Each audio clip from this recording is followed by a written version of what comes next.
Salut, aujourd'hui je vais vous montrer comment avoir des super abdos, des bons fessiers et travailler les bras. Non, je déconne, on va parler du câblage, une partie qu'il y a de plus pénible à faire ou de plus long, ça dépend des goûts. Alors je vais vous montrer comment je procède, hein. Comme dirait l'autre, le fil rouge sur le bouton rouge et le fil noir sur le bouton noir. Hein, ah, voilà, déjà du bleu. C'est quoi cette histoire? Allez, je vous montre. Alors, sur ce point particulier,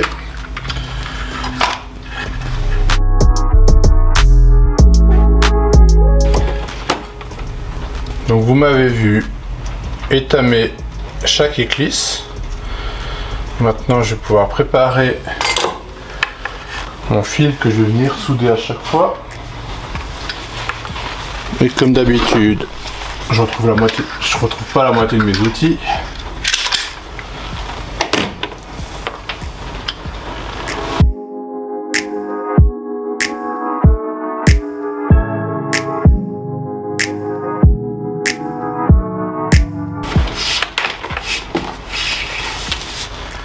Tac. Une fois que les deux sont étamés, c'est plus facile de souder, ça prend même pas 2 secondes avec un fer à la bonne température. Comme à chaque fois, on y sort le multimètre. Important de tester tout le temps ce que vous venez de faire. Ça évite les mauvaises surprises plus tard. Donc là, entre la masse et le connecteur central, il n'y a pas de court-circuit. Je poursuis.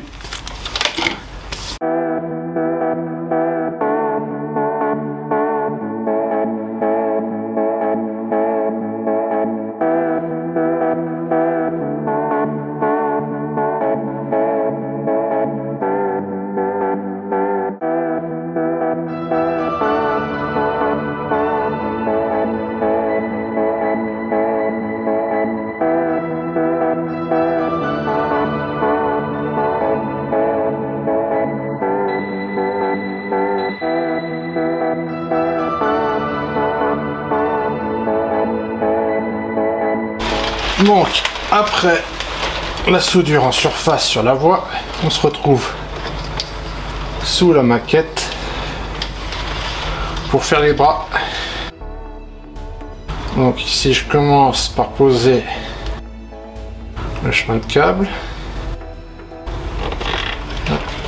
Grâce à l'adhésif qui est dessous, ça peut m'aider de le maintenir en place. Oula. Un truc qui se casse la figure. 2 vis, voire même 3 vis. Hop.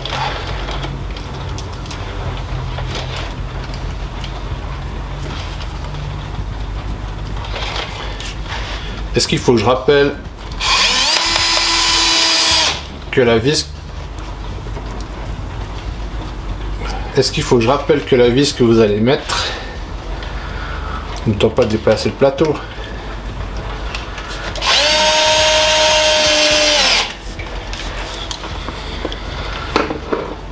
Ça, on est bon. Maintenant, on va regrouper nos fils.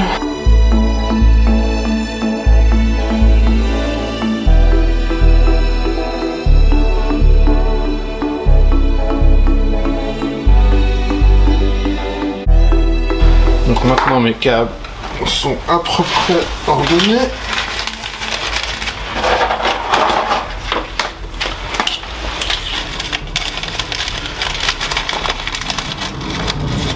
J'y sors les Colson.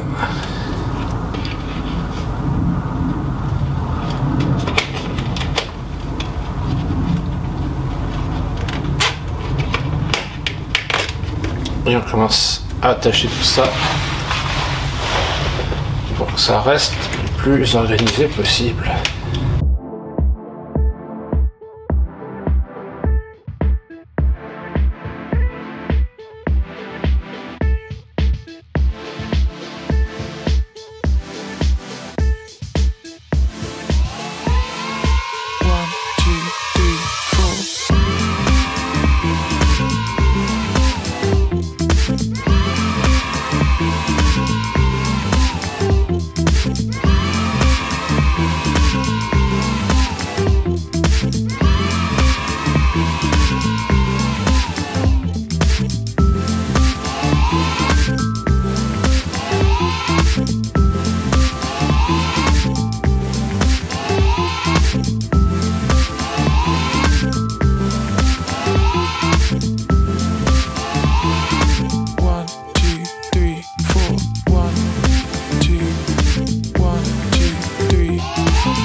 Bon alors je te reprends.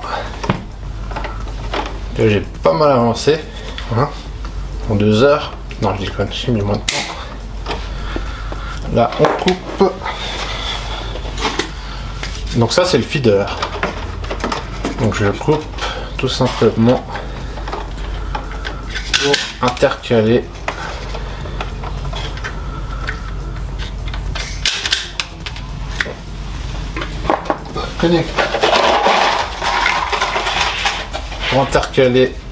un wagot.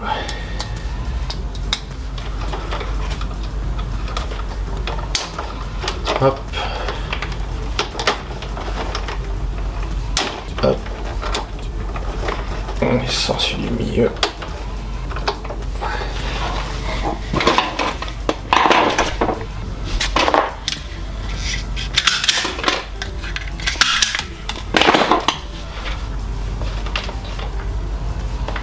Donc celui du milieu, c'est ce qui va aller sur notre bornier. Notre bornier, notre sucre, notre domino, tout ce que vous voulez. Tant que ça fait le même boulot.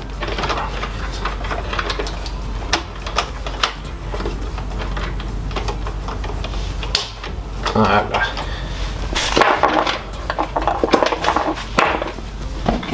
On passe au rouge.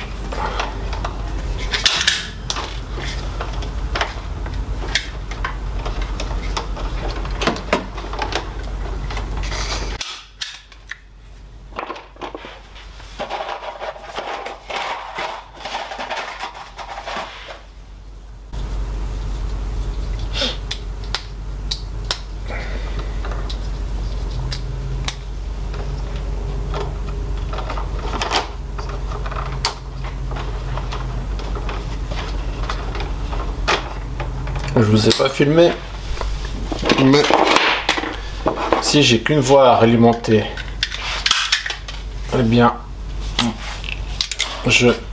le fil qui est soudé à la voie, il va directement sur le wagot.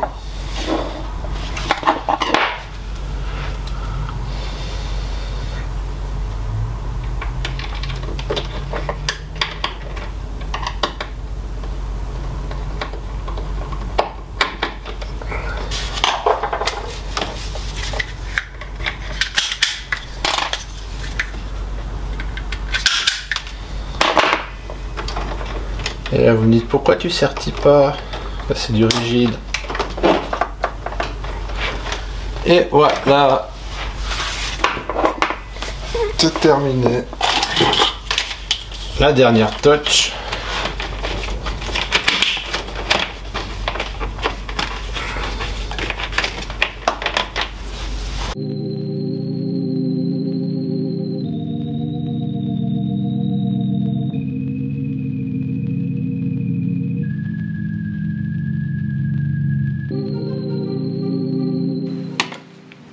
Alors ici, mon bout de fil, il est tamé.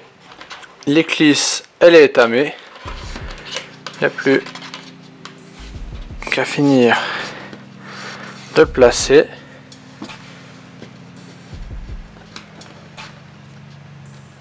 Je donne un petit coup d'histoire de rapprocher. Voilà. On vient chauffer.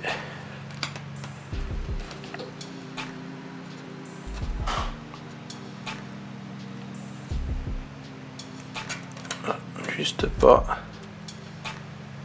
Voilà, la soudure est faite. Et on n'oublie pas de sortir le multimètre ou le testeur de continuité à chaque fois, histoire de s'assurer qu'on ne fait pas n'importe quoi.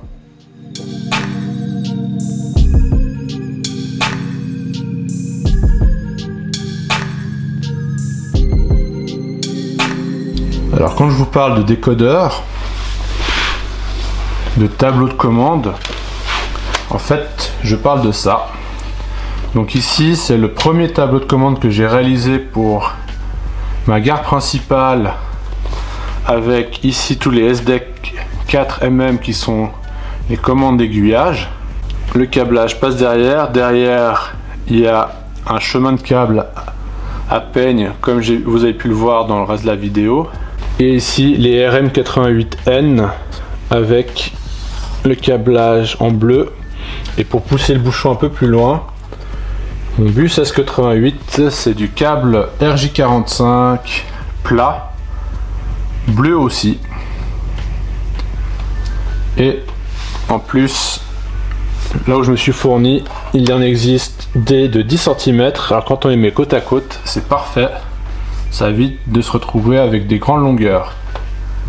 Donc pour la carcasse numéro 3, je vais réaliser 2 de ces tableaux qui seront aux 2 opposés, avec uniquement 5 boîtiers comme ceci pour les aiguillages et 2 boîtiers de rétrosignalisation de chaque côté, ce qui permettra de couvrir le nombre d'aiguillages que je vais poser avec un petit rab, mais ce qui me permettra de commander quelques accessoires, par exemple la lumière.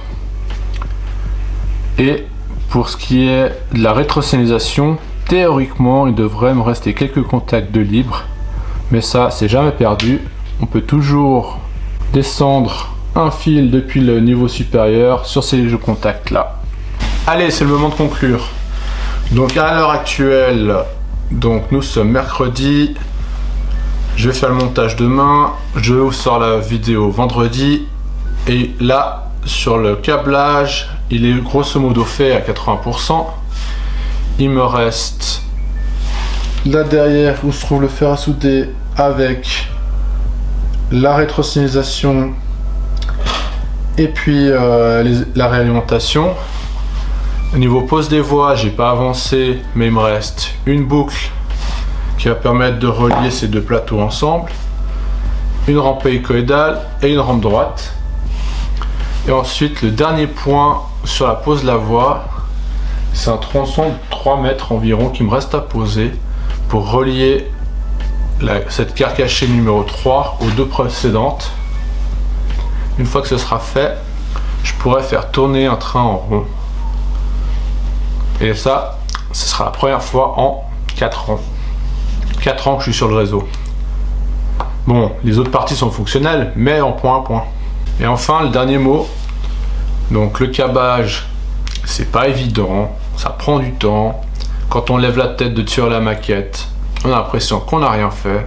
Mais c'est important de le soigner parce que derrière, quand vous allez mettre en service le train, que le train va rouler pour la première fois, ça vous évitera bien des problèmes de faire ça méticuleusement. Mesurez le plus possible, vérifiez que vous n'avez pas de courjus à chaque étape. Allez, à une prochaine.